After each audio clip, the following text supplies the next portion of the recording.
Et si ce soir, en rentrant chez vous, votre meilleur copain vous annonçait qu'il avait acheté une voiture électrique? Quelle serait votre première réaction, honnêtement?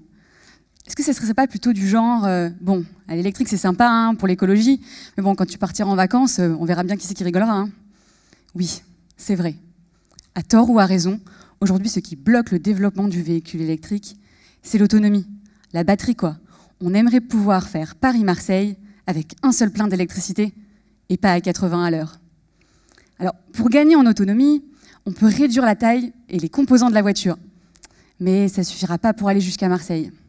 Si on veut augmenter considérablement la capacité de la batterie, forcément sa taille va grandir. Et cette place supplémentaire que va prendre la batterie, il faut bien la gagner ailleurs dans la voiture. C'est pour ça que dans le combat de l'autonomie, il n'y a pas que la batterie qui doit y mettre du sien. Tous les autres composants doivent faire un effort sur leur poids et sur leur taille. Ma petite brique à moi, c'est le chargeur. Ce n'est pas vraiment un chargeur comme celui de votre smartphone.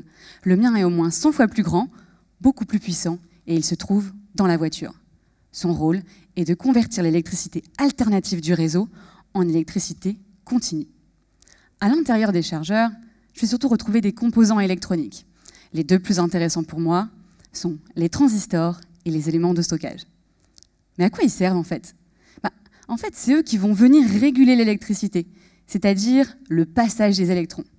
Les transistors sont un peu comme des agents de la circulation. Ils doivent assurer un débit continu d'électrons pour la batterie.